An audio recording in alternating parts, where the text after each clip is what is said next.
Welcome to our open space event this morning. A bit of a snowy morning, it seems, for a lot of us, which is unusual, seen as the glorious weather we had last week. Welcome. Great. I think there's a couple more people joining us, but we'll get started. So, Annette, shall I hand over to you for a bit of an introduction?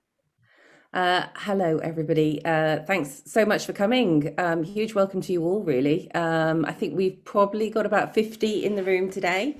So I'm Annette and I'm from Collective Encounters. And we've also got some other Collective Encounters team members here. So we've got Tessa, who's going to be live tweeting as we go, and Harry Law, who is our student placement from the University of Warwick as well, is with us. He'll be doing some tech support and chat box coverage as well. So if you've got any questions, just direct them either to myself, Marianne, Harry, or Tessa. So we've got 5 speakers today, and a huge thanks to all of them, actually. So we've got Rob, Joyce, Lee, Ithalia, and Matt, who will all be talking about quality and excellence in participatory arts from a diverse range of perspectives. The style of the event today is an open space, and I know some of you may have been to open spaces in the room. This is a digital open space. This is probably about our 10th or 11th open space event online. And the calling question, all open spaces start with a calling question. And the calling question for us today is, what does excellence and quality mean in participatory arts practice?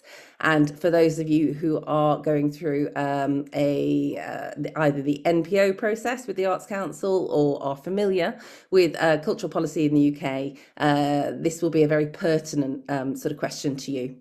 So the first hour, we're going to have 5 to 7 minute provocations from the 5 speakers, which will hopefully get our brains thinking around those questions around quality and excellence in participatory practice. Then we'll have a short Q&A with the speakers. So please do, as they speak, if you've got any questions, just pop them in the chat box and we can go back to them later during the Q&A. And then during the second half, we'll co-create an agenda and have a more in-depth discussion around these themes. We'll create a series of breakout rooms, and then you'll be able to move freely between each of the rooms, and each of the rooms will have their own specific agenda, which, as I say, has been nominated by you guys, the participants themselves. And also, just to make sure that you all stay well, we'll throw in a couple of comfort breaks, certainly after the Q&A, and one in the middle of the open space format for the event. So for those of you who don't know us, we're Collective Encounters. We're based in Liverpool. We've been going for about 18 years now, and our focus is theatre for social change. We predominantly work in Liverpool. We have a place-based participatory arts programme, but the work that we do around supporting and advocating, developing the participatory arts sector really has a kind of national focus. And as I've just been talking to Joyce about, sometimes an international focus as well. So alongside these open space events, we also run digital training events, and we have a biannual arts and social change showcase, which we've introduced in the last 6 months and has been really, really popular. So do have a look at our website for other events that come up. All the events are free. Sometimes we have to charge a little bit for the training, but there's always subsidised or free spaces, so do get in touch. Alongside the events, we also publish a range of resources around participatory arts. And actually, we published one yesterday. So that should have gone out on the website yesterday. And that's a series of case studies on hybrid participatory theatre, and also a bit of a thematic analysis around those case studies as well. So I'm going to hand you back over now to Marianne, who will introduce the speakers. And as I say, please use the chat box to pop in any questions and also to introduce yourselves to each other. Fabulous. Hello. Thank you, Annette, for introducing. As Annette said, I'm Marianne. I coordinate the sector development events as part of the Centre for Excellence. Yeah, we're really excited to get started today. So I'm going to just start straight away and introduce, sorry, a bit of a frog in my throat, introduce Matt first from Arts and Homelessness International, who will be talking about excellence as co-creation and collaboration in policy change and decision making. So Matt, can I hand over to you? Dance. I don't have to talk. Sorry, that's my fault. Hi, it's lovely to be here. Very honoured to be working with Collective Encounters and part of this amazing event. Yeah, so I'm going to share my screen. So hopefully it works on my ancient laptop. Can you all see that? Great, I'm going to make it full screen. So I'm going to be talking about Arts and Homelessness International and policy co-creation.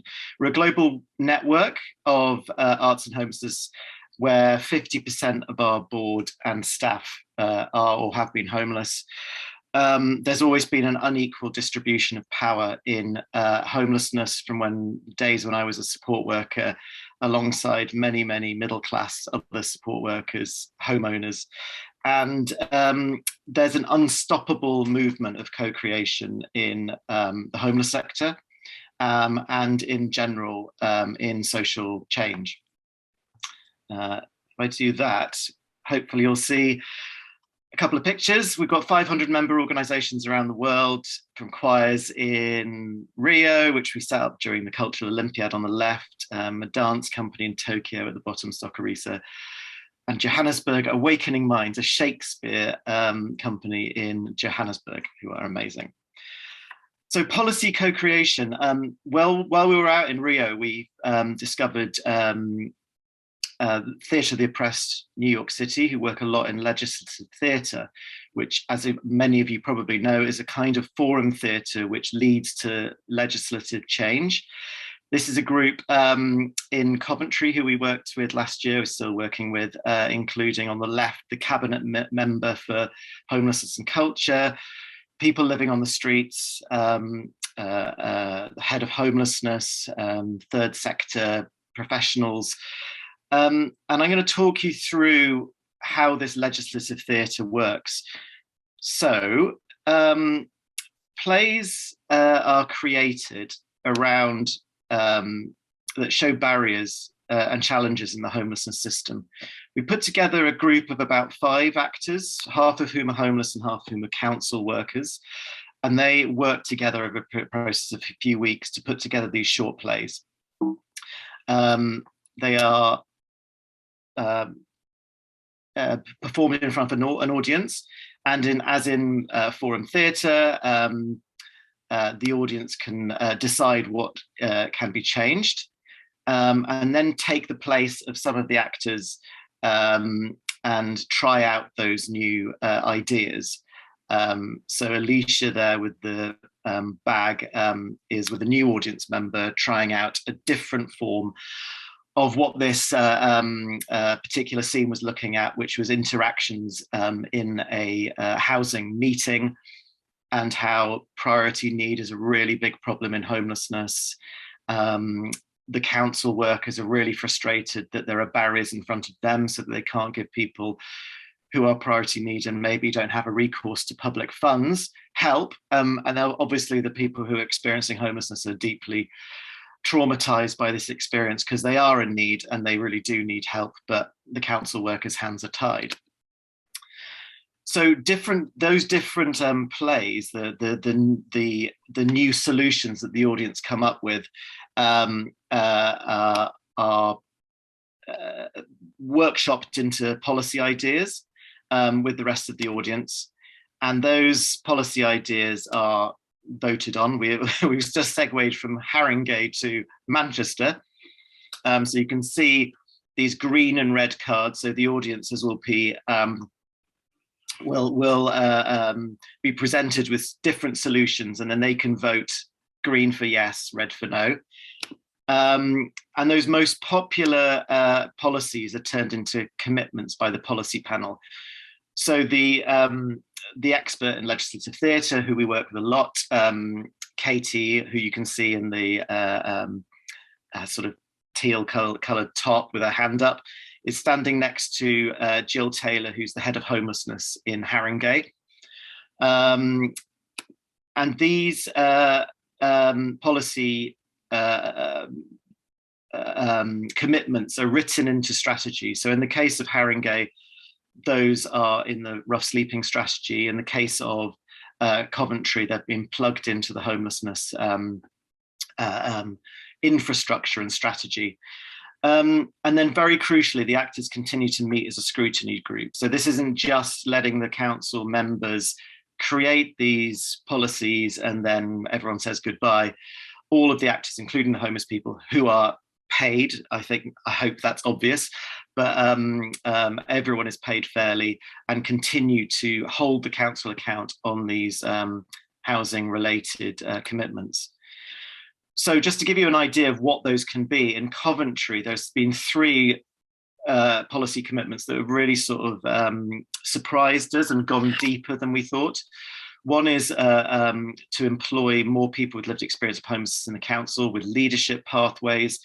The council really are up for a very different structure of decision making. So not only are homeless people part of decision making now, but they're going to be staff members over time. They're going to make the Homelessness Forum 50% representative homeless people, which is a massive big deal because there's about, in Coventry, let's say 70 agencies. So each of them will bring someone with lived experience to those monthly meetings.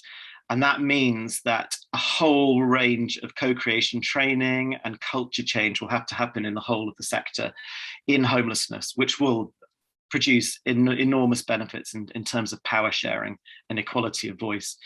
And then this idea of a no wrong door approach in Coventry. Homeless people tend to be bounced around different meetings. Oh, we can't help you, so please go to this service. And they're going to try and eradicate that with more shared learning. This finally is how the whole project's put together. We're mapping the sector ahead of time, 2 years ahead of time sometimes. We set up a forum of people with lived experience and policymakers, academics, arts organisations, voluntary sector organisations, the whole sort of ecosystem of homelessness. There's co-creation training with the council, and then this legislative theatre steering group is set up, equal members of homeless people and council members. The 6 legislative theatre rehearsals, the 1 performance, follow-up meetings to create those commitments and make sure that they're the right wording, and then the steering group remain in place. So a lot of information to take in. I guess I'd want to leave you with a provocation, which is that for us, quality and excellence is about the depth of engagement before, during, and afterwards. This couldn't work if it was done really rushed, and I suppose it's not a provocation that's going to surprise many people, but that depth is incredibly important. And there are my details. Thank you so much. Fabulous. Thank you, Matt. I'm going to remove your spotlight there.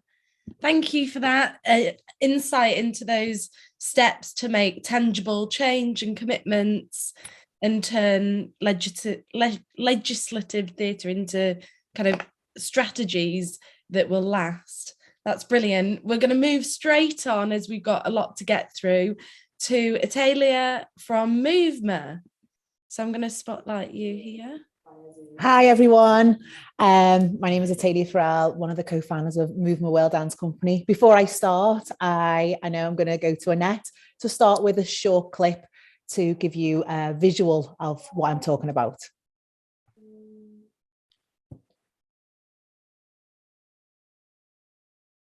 Can everybody see that? Yeah. Yeah, okay, great, I'll start.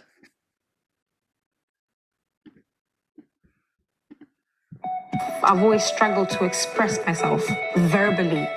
And I feel like with dance, I don't have to talk. I don't have to explain myself. People understand through movement. It's like a therapy for me.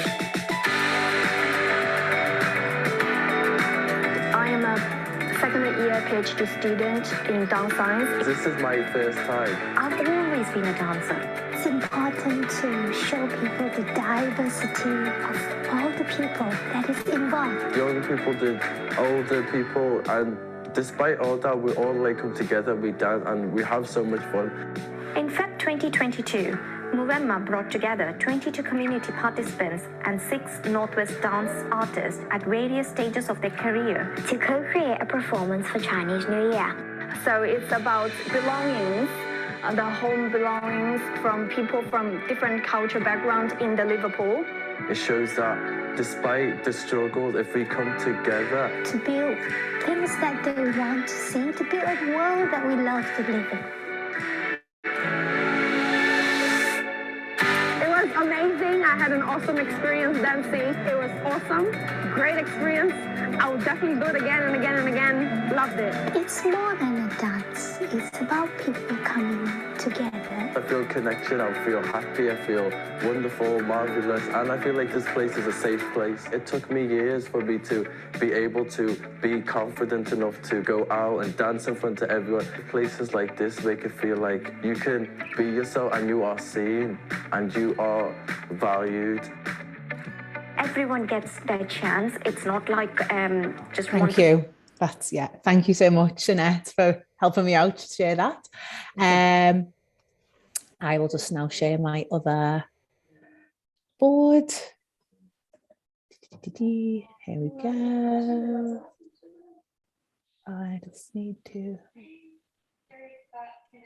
Okay, great. Thank you. So you've just observed a short clip from our Water Tiger, our latest co-creation with the community where we celebrated Lunar New Year, and we brought together, like it mentioned, 6 ethnically diverse dance artists that represented the the Southeast Asian diaspora to come together and work with the community. So I'm going to be talking about how, you mentioned it before as well, about power sharing through dance and how we do that.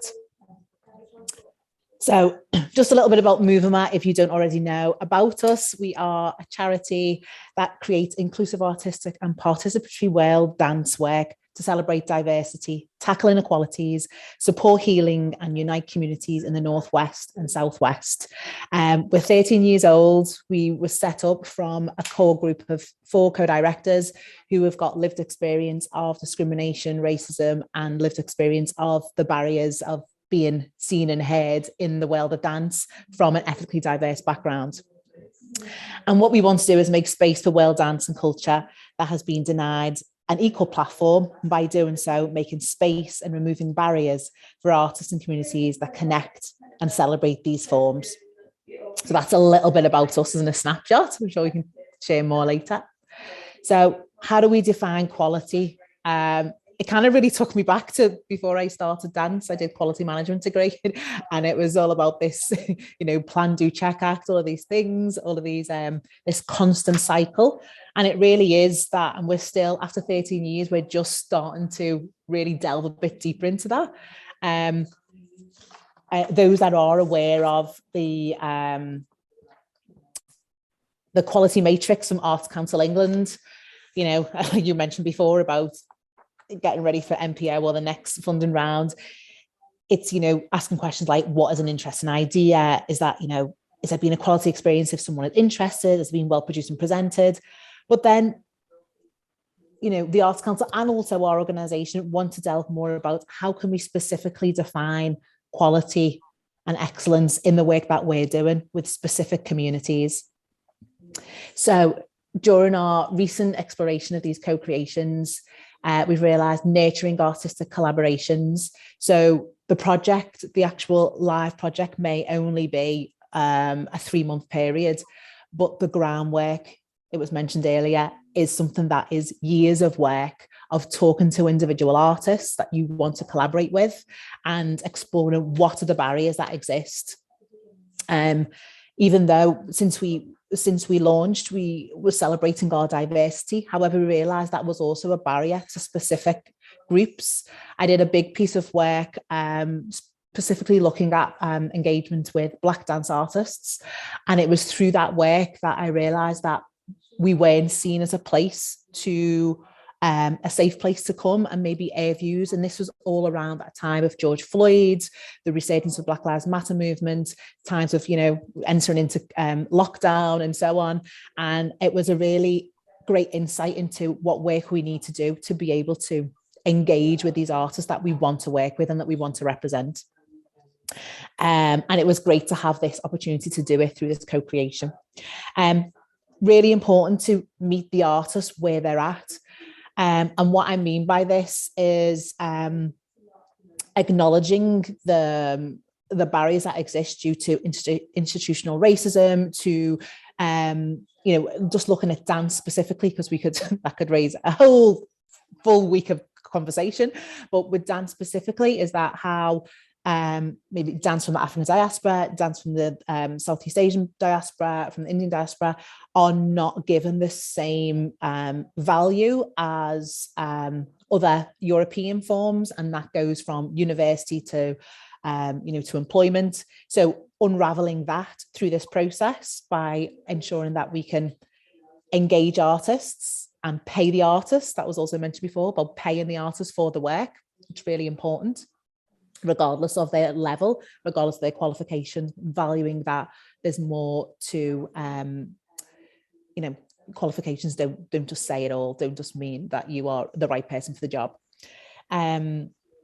By sharing values, really important to take that time to get together and understanding where the strengths lie. It was like one of my most exciting moments, having 7 artists together in the space, listening, and then coming up with different roles and responsibilities that we would share throughout the process. And that's before we then met with the community. Happening at the right time. I felt like the last 2 co-creation projects we've done have really kind of responded to what artists from, if I look specifically at Jump Up and Be Seen, which is the one focused on African diaspora artists, we just come out of lockdown. People wanted to engage, they wanted to say something to the community, they wanted to get together and kind of make a statement.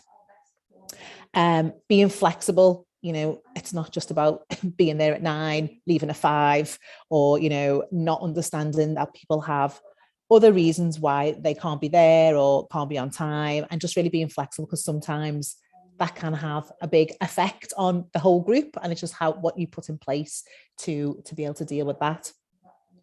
And that the work is visually and led by ethnically diverse dance artists. That is really key for us, given the power to the art form that we are talking about and that we are engaging with.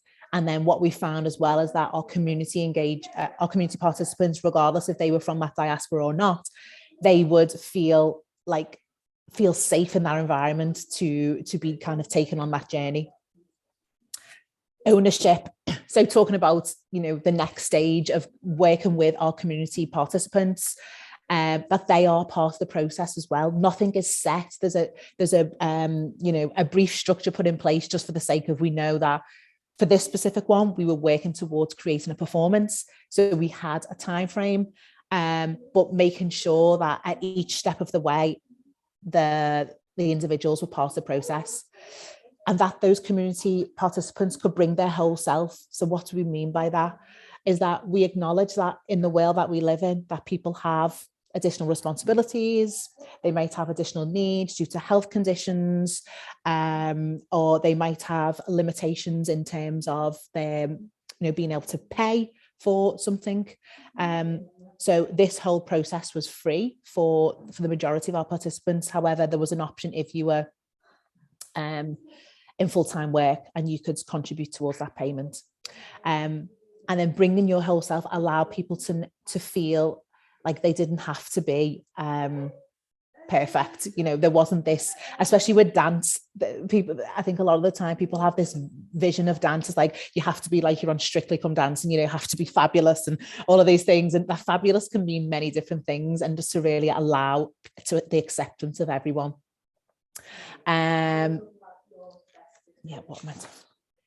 Removal of barriers. Like I mentioned before, that it's free. It was at an accessible space. There was free park, and it was in Toxteth. Our rehearsals were in Toxteth. It was easy to access. Our next process is the rehearsal and performance.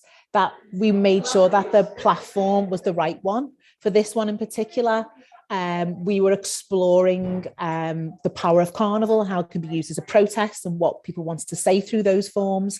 And it was great that we had our, again, we're talking about the process. How long do these things take? It's through the long development of partnerships with organisations we've had for years, that we engage with a festival for the African diaspora. So this was like a perfect platform to kind of share this message and share this work. To have this professionalism, and I think another assumption can be around community dance is that it's not professional. Oh, it's just, it's just done in a back room, and they don't really know what they're doing. But that, to give our participants this real kind of sense of, like I mentioned before, ownership, but also that this is a professional show. They're working with professionals. They have also the aspiration of developing within this career. And that then links with our other projects that we have linked with this. Lots of our participants then went on to some of our training programs. And that's like a real highlight for us. We really see that as kind of that quality engagement. Ithalia, can I ask you to wrap it up in the next sort of minute or two, if that's okay? We've just got 5 minutes. Sorry to interrupt. Okay, yeah, no, of course. Observing and responding, like I mentioned before, it's just like constantly reviewing and responding to what you're observing. Okay, evaluation. So I just wanted to highlight out, maybe I'll stick to the next one, about the things that what we've really been interested in working with external evaluators. We found that really essential, working with social value and also with Inc. Arts, to kind of start to explore what our theory of change is. And these are our key things that we've identified. Ever evolving. So this is my last moment, quickly signing off, is that what we realize is that this is great, but I think what was mentioned in the presentation earlier, and I really connected with that, is that enough? Like, where does all of that power then go? And we realize visibility is not everything. It's also about having the spaces in the seat where change is made, where policies are discussed, where strategy is changed. And that is it. Perfect. Thank you, Ithalia. Stop share. Yeah. Perfect. I'll remove your spotlight. Thank you so much for that. And that the idea that the removal of barriers can come from investing in your communities and your artists' time, money, and resources. Fantastic. So I'm going to go straight on to Rob, who is going to look at joy and other things like that. Can I spotlight you, Rob? There we are. Okay, is my PowerPoint up? Yeah. Great. Thank you very much. Thanks for having me. I confess to feeling a bit of an interloper amongst the participatory arts workers, and it's just absolutely brilliant to hear about all of your projects. I'm learning so much, so thanks for that. I'm currently part of a creative team for a community performance in Prescott, Merseyside, and we're working on a performance that's going to be part of the opening season for the new Shakespeare North Theatre in November. So if you're in the area, do come along and see that. So the photos that I'm putting up are from that project as well. So I'm just going to highlight that the Adults in Participatory Arts report back in 2010 focused on 13 participatory arts companies in London and records them feeling that they weren't afforded appropriate status, that they felt second-class citizens within the arts community, and felt that the arts community remained sceptical about the value or quality of their work. And it feels like measuring the increase in quality of life, which is difficult, appears to be key in what people are saying, but also a battle and a challenge amongst all of this. So what does the frequently used term excellence actually look like is a question. Surely excellence in relation to artistic practice, participatory projects and more can only be seen as an ongoing quest rather than any kind of end point. And that's the point in the pointless of my title that I've put up there.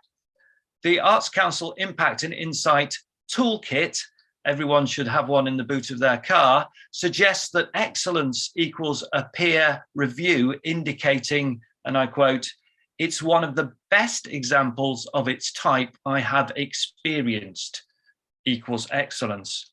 But what is it? a performance, an artwork, a series of workshops, and participatory work is so specialized and developed for specific communities, it might ring hollow to declare that it's one of the best intergenerational pieces from the Ancoats Mill Road estate exploring the contemporary political resonances of the Peterloo massacre I have ever experienced. Well, you get the idea. Maxine Green, the cultural activist, talks about being wide awake to the environment you are occupying, and this degree of wide awakeness might separate the good practitioner perhaps from those who are questing for excellence.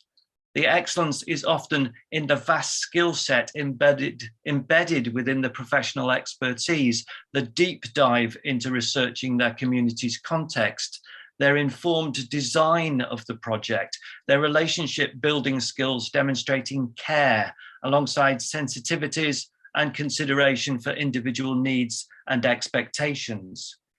Excellence demonstrated over cups of tea, chats on arrival or leaving, creating an atmosphere of rigor, but where it's easy to laugh. A nuanced awareness of engagement or lack of engagement from individuals, as judgments are made about just the right creative task to allow the participants to move on, whilst managing or even embracing chaos that frequently comes with participants' complex life demands. In the words of the community theatre director, Fred Newman, success is allowing the participant to perform a head taller than they already are. Making that judgment and providing just the right development opportunity whilst being attuned to the complicity which allows the work to unfold in partnership, I would argue, suggests questing for excellence. Then there are the challenges regarding quality of process and product, this defining the it of the excellence. And Augusto Boal, who was mentioned earlier by Matt, tells us that the bourgeois theatre is the finished theatre. The bourgeoisie already knows what the world is like. It's their world, and they present this finished version of the world. But the oppressed do not know yet what their world will be like. Consequently, their theatre will be rehearsal, not the finished spectacle. And again, Maxine Green talks about a process of futuring as the facilitator provokes the participant to take action, to create better versions of themselves, not a final judgment upon a final product, but to travel on with a different point of view and a better grasp of the possibilities for change. Or as Samuel Beckett would say, ever tried, ever failed, no matter, try again, fail better. It's not a rallying cry for eventually reaching gold standard excellence, but a sense that the art is in the attempt, not in the product. So my experience is that the quality of the attempt, even if we are working towards a low-key sharing, has been consistently hugely important to the participants. So the idea that we conclude that we should place the emphasis of quality on the process becomes then problematic. In fact, it was very important to all participants in our current project when we interviewed them that they wanted to be proud of the final performance. They requested, I was requested to provide a provocation here, so this could be it.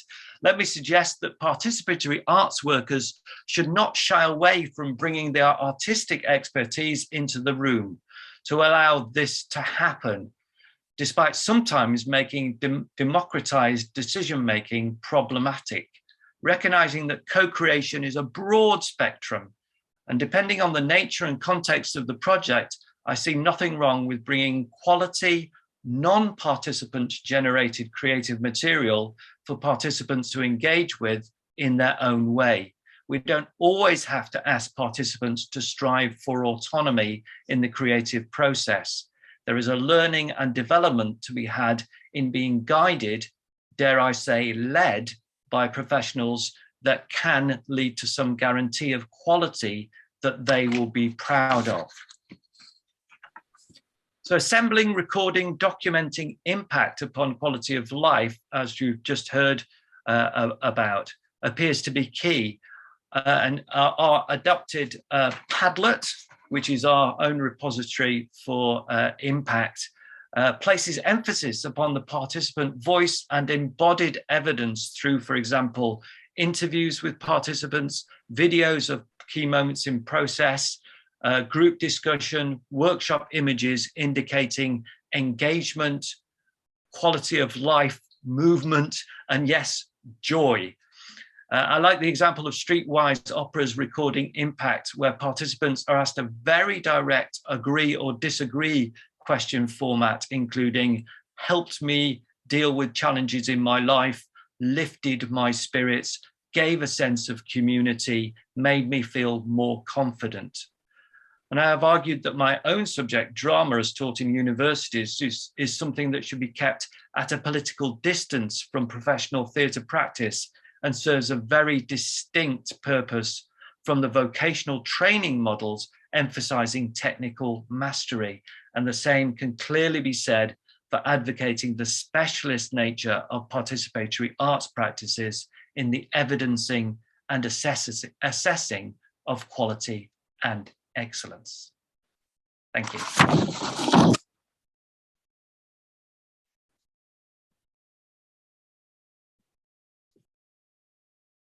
Fantastic. Thank you, Rob. I'm trying to stop sharing my screen. I'm clicking it, but nothing is happening. I don't know why. Don't know. I can stop the share now. Oh, thanks. There we are. Thanks, Harry. Fab. Thank you, Harry. There we are.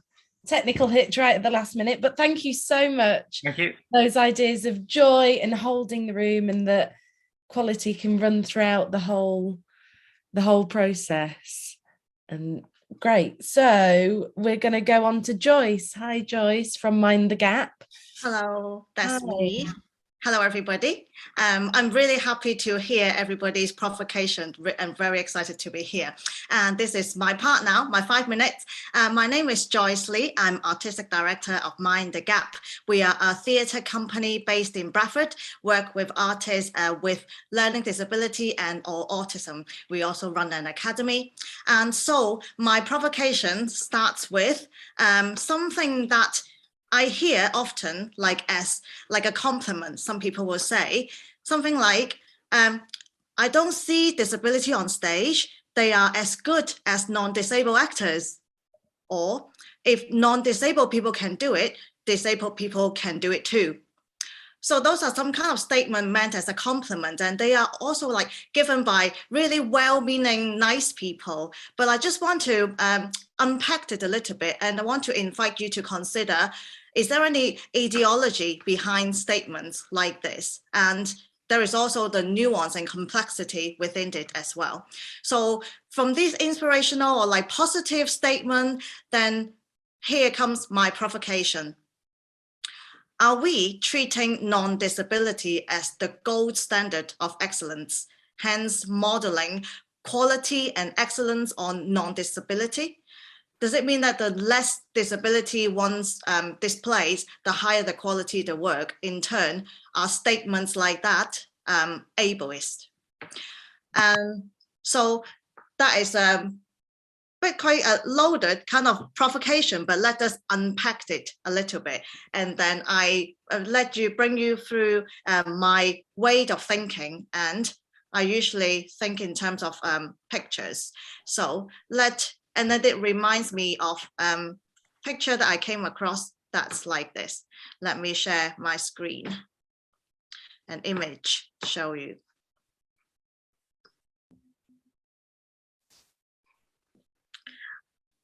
That is not an image, but you will see it here. Yes.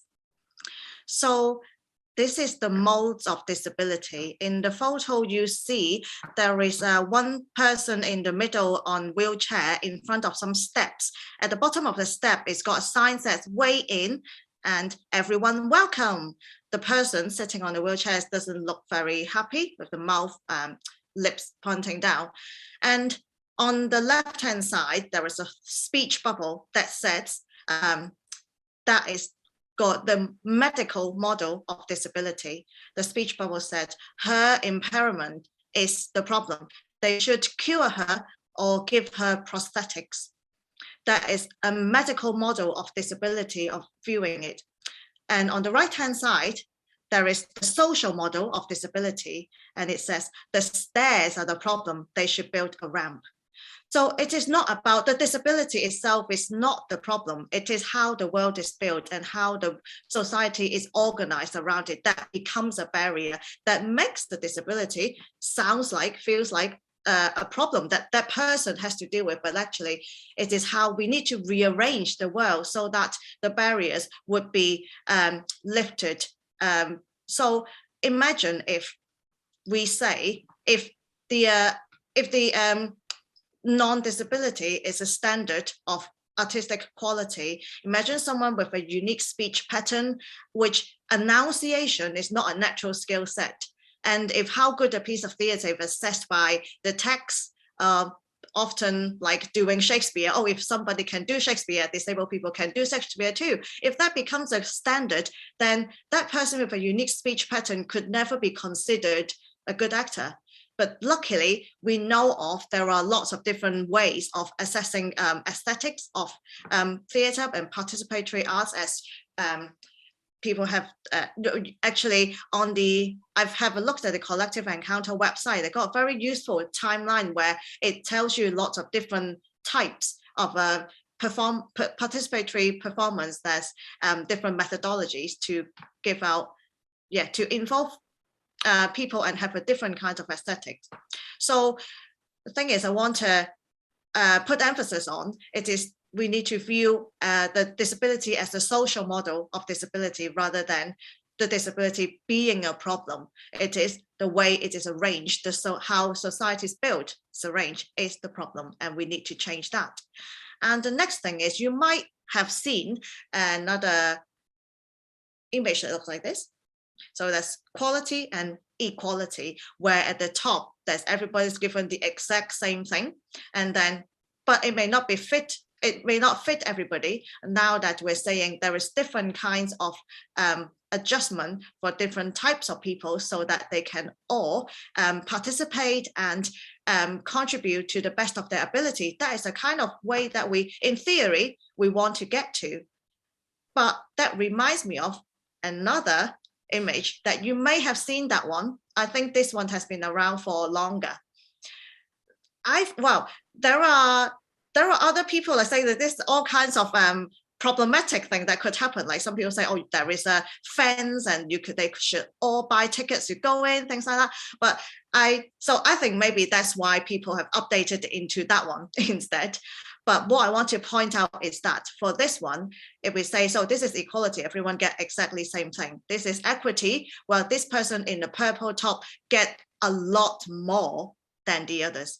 Well, we know that now we are in this world where resources is not just throwing around everywhere. And then I think we could feel that there are pressure from all sides. When fundings and resources are being cut, they will say, oh, I'm sorry, I can't give you 2 boxes anymore. And maybe I'll give you 1. And then this really shows that, it makes people feels like making it equitable is overcompensating and disproportionately giving more resources to people who need it. That is putting, for example, these people in the purple top as if a drain on society. So that is why I feel this is very problematic, which I propose a different way of thinking about inclusion and equity. And that reminds me of another image. In architecture, there is something called universal design. In the arts, we call it inclusive practice.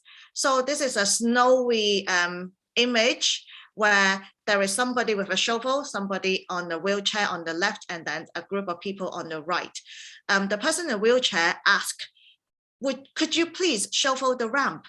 The person with the tool, with the resources, go and say, all these other kids are waiting to use the stairs. When I get through shoveling them off, then I will clear the ramp for you. But this person on the wheelchair wisely said, but if you shovel the ramp, we can all get in. So I want to suggest inclusive practice is not about overcompensating for the people who need the support. It is reimagining a new world where the design is universal, is inclusive for everybody's needs, where so you do the one thing that's suitable, inclusive for everyone, then it benefits everybody. It's not about overcompensating. This is my train of thought in terms of the aesthetics of learning disability and theatre. I would like to recommend you to go have a look at this book, Theatres of Learning Disability, Good, Bad or Plain Ugly, written by Matt Hargrave.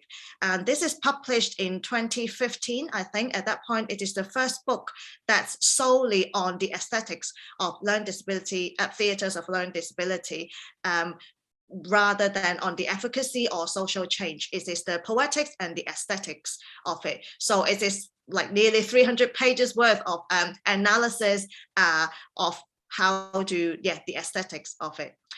But before I finish, I want to throw in another, as we all understand, like this is really complicated and nuanced. What I said previously, we want to have different ways of appreciating what excellent means.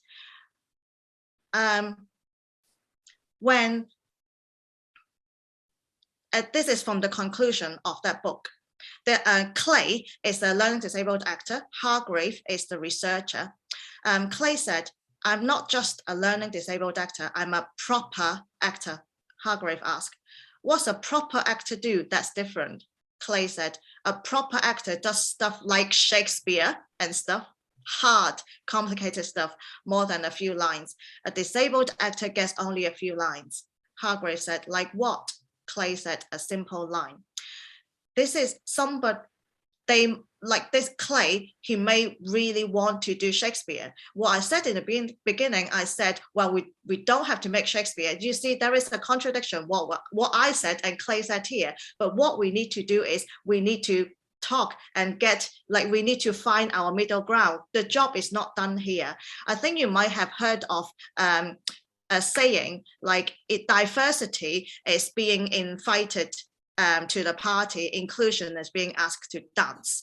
I want to push this a bit further, is behind this question, behind that statement, there is a dichotomy into the us and them again. Who is organizing that party? Who is asking, doing the asking, and who's choosing what the dance is? I think like from learning disabilities theatre's point of view, not until somebody, an artist with learning disability and autism is choosing the dance, being in a senior leading position and deciding and discussing, determining what excellence means, the job itself is not done. So it's continual conversation and like years of nurturing artistic collaboration. And that is my bit. Thank you very much, everyone. Thank you, Joyce. That was fabulous. Brilliant. Thank you. Remove your spotlight. Again, talking about representation in decision making and artistic process and quality. Fantastic. So last but not least, we have Lee from Leeds 2022 that you'll be talking about co-creation in a citywide city of culture. Fantastic. I'll spotlight you now.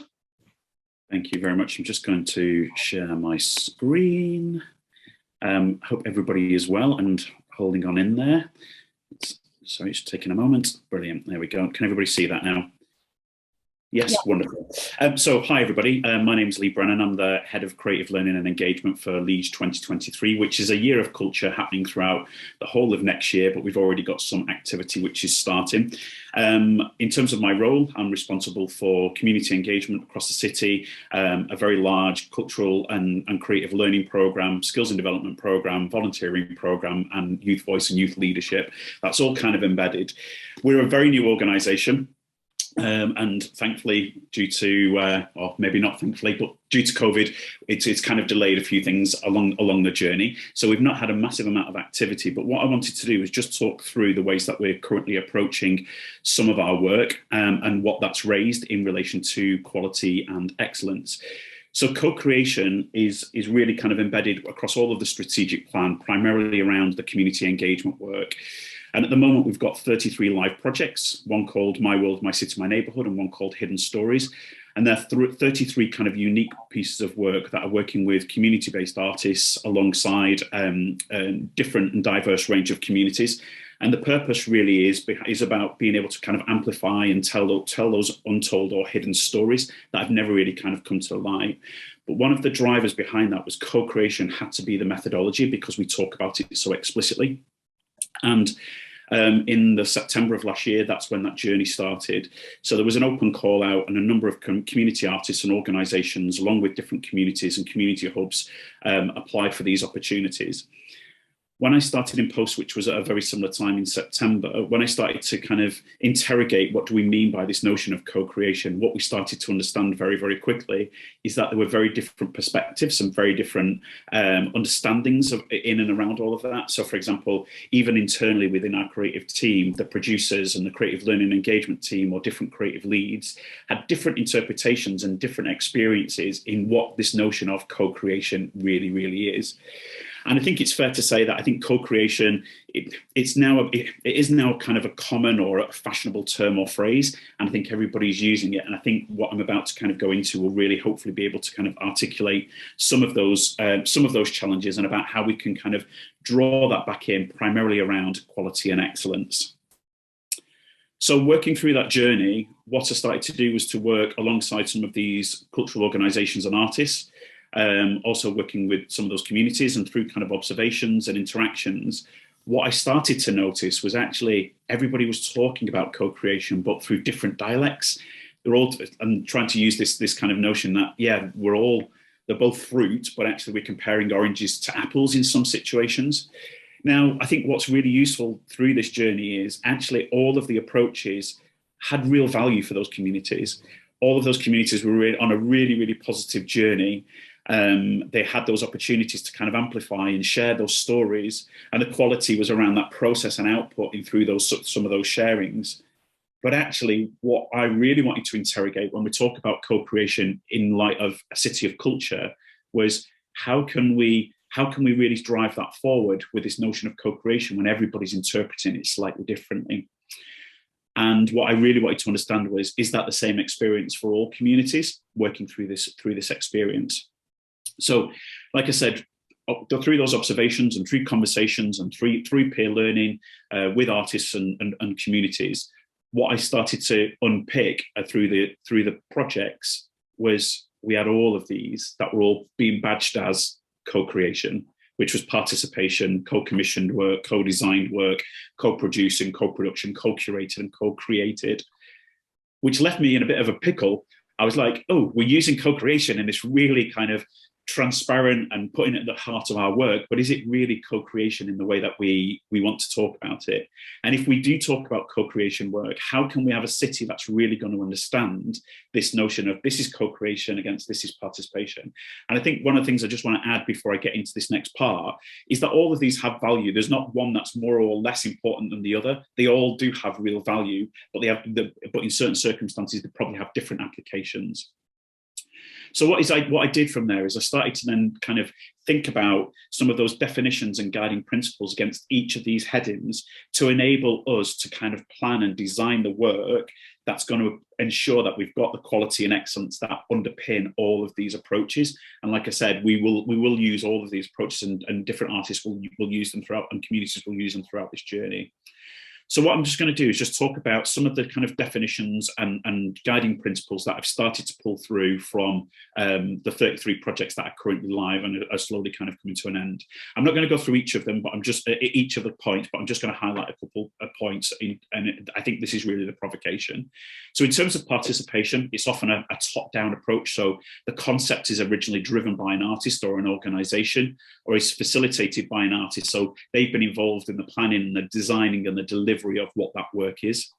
And often there's a clear direction established from the outset. So there's an opportunity and processes laid out right at the beginning of the journey. So participants or communities have an understanding of the process and the output. And then there's a number of other things there that help us define and give us some direction. Ooh. Doesn't work. There we go. Co-commissioned. For us, co-commissioned work, and we were seeing this in certain parts of these projects, is that organisations and public or communities are working together to prioritise which project or service or the direction or how those resources can be applied to make something happen. And what we were also finding, so that certain communities were involved in the decisions of how some of those resources spent, or the direct, or where they should place their energy. But ultimately, what we found was that was a short-term process, but the impact of that was huge on communities, or the potential was huge on communities. Co-designed work is what this allows us to do is it provides an insight to communities into the possibilities for members who don't know what they don't know. Often the case with participatory work is that there's an expectation that everybody has the same understanding and same knowledge and same kind of experience, but actually the co-design work allows some of that work to be introduced by artists, and there's value in that. But often it requires an artist to present or drive forward those ideas, which may lead to a change of power or bias towards an artist's ideas or concepts. Co-produced or co-production, it allows space for different stakeholders to shape or inform or deliver different outputs, which is clear from the outset. So for example, a theatre production, we know the journey we're going to go on. And the catalyst is that the work can come from anybody, but it does require buy-in to make it a reality for everybody. Co-curated work, again, we were seeing all of these in evidence of these journeys of these 33 projects, but decisions are shared. But the focus will always be on the output, the end point of where we're going. So what will an audience experience within an exhibition space, for example? And often those artists or resources are kind of often held by an artist or an organisation. So sometimes there is a little bit of a kind of a power imbalance as well in relation to some of that work. And then finally, just in terms of co-created work, there's a lot more in this. But just in terms of our definition and the way that we're going to start to drive this forward is ultimately it's a collaborative development and journey of something new, which often explores both social and political themes, and communities decide on the impact. So it's not predetermined, or the agenda is not predefined by an organisation or an artist. It's ultimately about how those communities can request or desire or want to drive forward their stories, and organisations and artists are enablers to allow that to happen. And also that there's an understanding and acknowledging that the process is okay to be messy, and everybody's stepping into the unknown. And I think it's quite interesting, a lot of the other speakers prior to me were talking about that notion of time, and it requires time and it requires energy. And I think co-creation really is, in terms of that, that's what underpins that co-creation work. So I guess my provocation really is, does it help the sector to define our work in this way, respecting that each has an approach and an application, each has value and purpose, and quality will still be at the heart of that journey. But ultimately, what do we need is we need a universal language and an appreciation that not everything is co-creation. And that's my ambition, that's my aspiration for Leeds 2023, is that we've got a city that can talk more effectively and a little bit more transparently in the way that we define co-creation. Fantastic, thank you. Thanks, Lee, for unpicking quite complex language around co-creation there. Thank you to all our presenters for their provocations. It was really wonderful to hear from you all, from Matt, Ithalia, Rob, Joyce and Lee. We have a few minutes now for questions. If anyone has any, you can put them in the chat or unmute yourself and let us know. We've got a few questions that have come through the chat while the presentations have happened. So fantastic. All right, just to put them to the panel. The first ones, I think this is directed towards you, Matt. Can I see you? Hold on, I've got my speaker view on.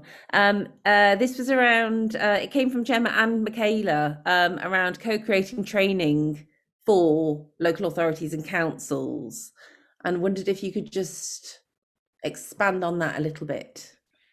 Yeah, I guess we're not experts in co-creation. We acknowledge that we're on a journey ourselves. And although we are a co-created charity and that 50% of our board and staff are or have been homeless, it's it's rather, I guess, pioneering. So we go into sessions with councils and other organizations with that kind of spirit of we're learning as well.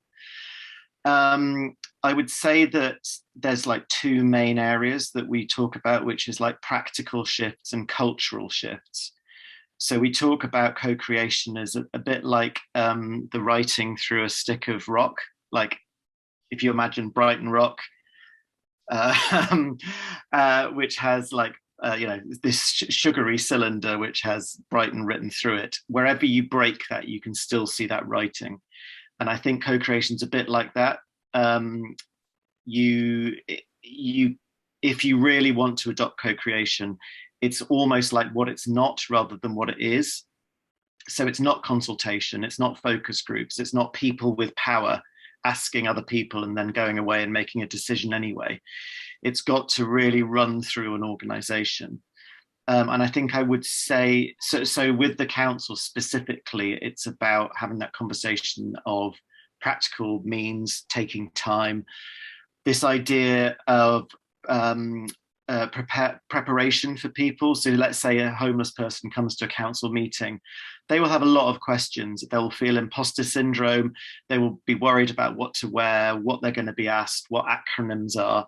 So quite a lot of it's about preparation, and then a good facilitation of that meeting so everyone has a voice, and then what happens afterwards. So I gave my idea, what's happened to it? Is it going to be ignored?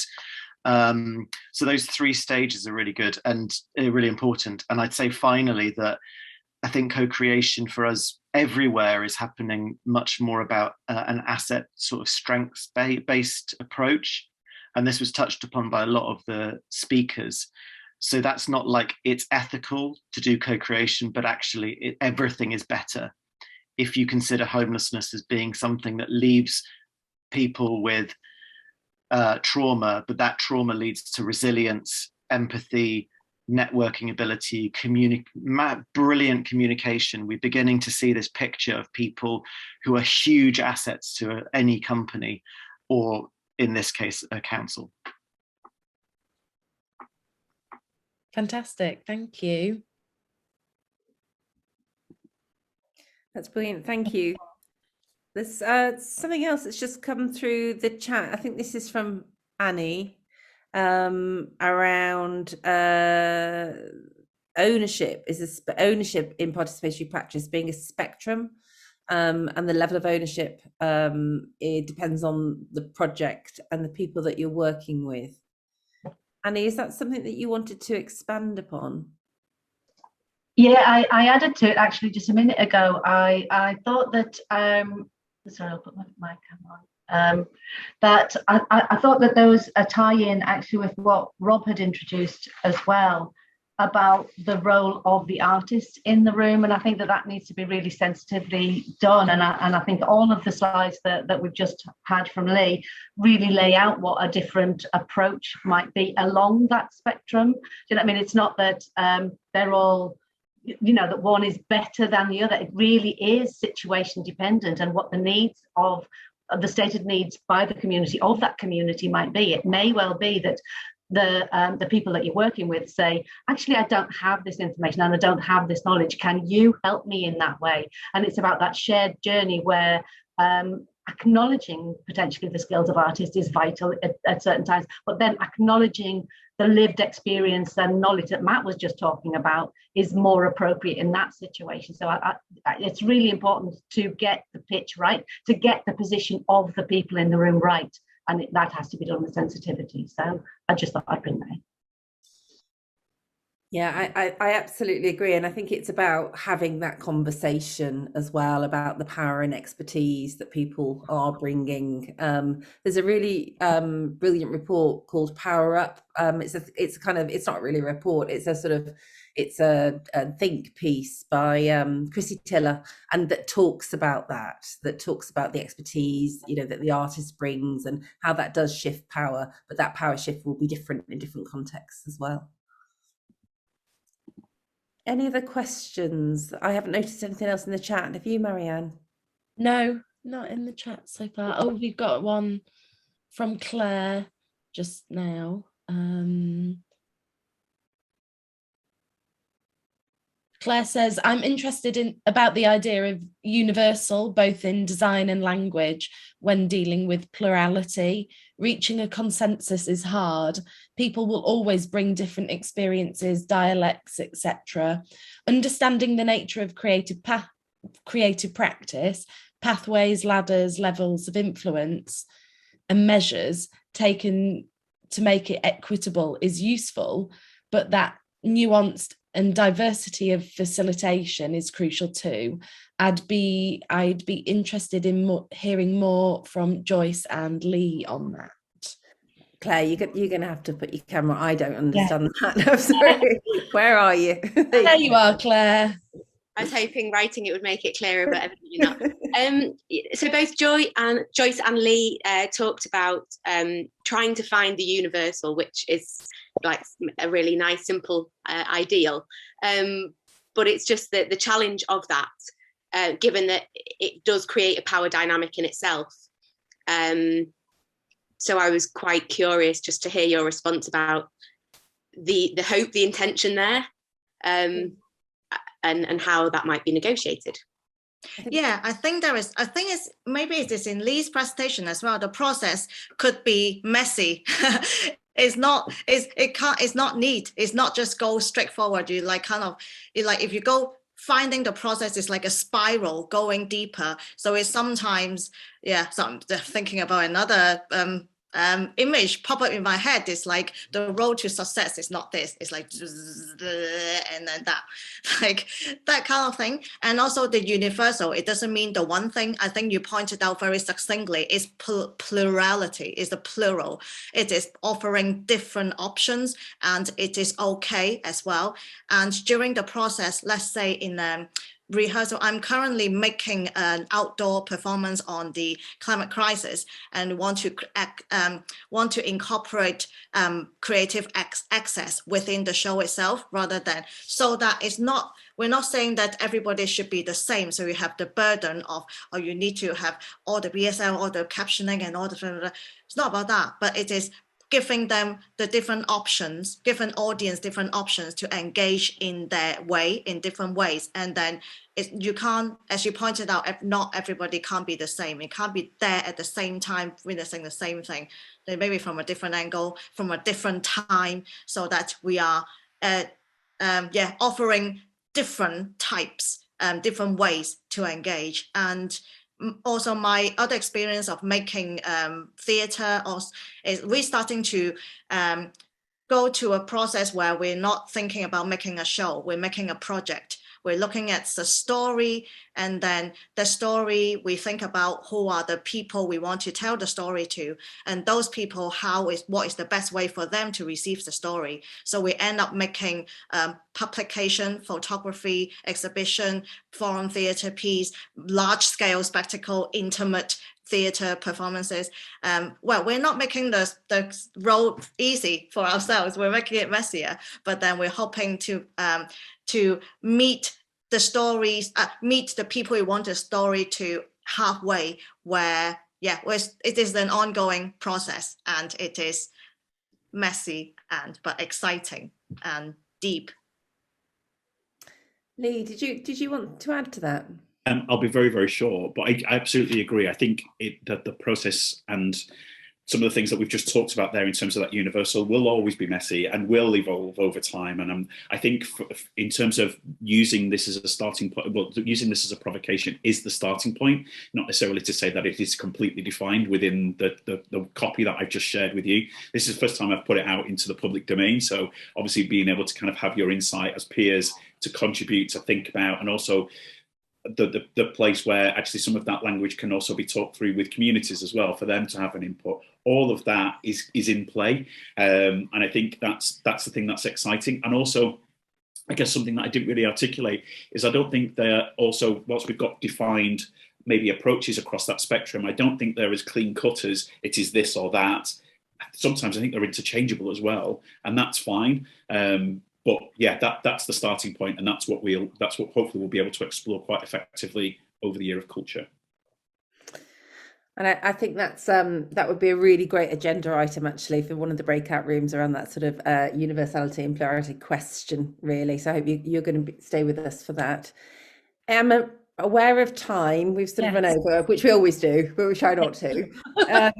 Any other questions? Don't worry if you kind of something's brewing and you haven't got the words for it yet, because we will move on to the open space discussion. So if there are ideas that are kind of coming to the fore now, you can maybe put them in as an agenda item, or you can find a breakout room to discuss them in. Mm-hmm. If there's nothing now, I think I'll share my screen and we'll go on to looking at how we'll set the agenda for the open space. So just before I do that, I'd just like to say thank you again to Matt, Ithalia, Rob, Lee and Joyce for an amazing first half of today's event. It was really great to hear all those different perspectives. So thank you. I'm going to share my screen here. So as we said at the beginning, here we are. This is our calling question. What do quality and excellence mean in participatory arts practice? So what we'll go on to next is the open space event, open space portion of the event. So we will name the rooms, and then after the break, we'll open the rooms, and you should be able to move freely between them. So, and after that, we'll give some feedback via Jamboards on what you took from the discussions and what you'd like to share from those breakout rooms. It won't let me go forward. So in a moment, I'm going to share these slides, and you should be able to input a short room topic. I'm actually gonna... I can put the link to the slides in now. Great. So once you get the link, you can open them. And if you have an idea for a breakout room, you can put your name in the caller's name column, and the idea for a short topic title in the right-hand column. I'm going to just stop my screen share a moment so I can show you how to do this. There we are, share screen. So you should be able to, so Marianne, I might put something like whose excellence is it anyway? And that would be the title for a room, which would then be open, and you can choose which rooms to go in and out of during the discussion. So what we're going to do is we'll leave it up to you. We'll take a break now for maybe 5 minutes. And if you think of anything you'd like to discuss in the second half, please pop it into this table. You can make more than 5 rooms if there are more than 5 topics.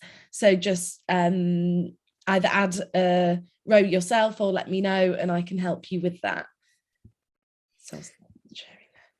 So if we take a short break until, well, should we do 10 minutes? So 5-minute break and 5 minutes to co-create the agendas for the new room. So if we reconvene at 11:30. Perfect, thank you. Please stay in the room, just switch your cameras off and your microphones off, and come back when you're ready. Perfect. The link to the shared document is in the chat. If anybody's got any problems, just let us know. We can help you access it. Hi, Kathy. Hi, Kathy. See you in 5 minutes, Marianne. Yes, I'm going to go and get a cup of tea. See you soon. See you soon. Yeah.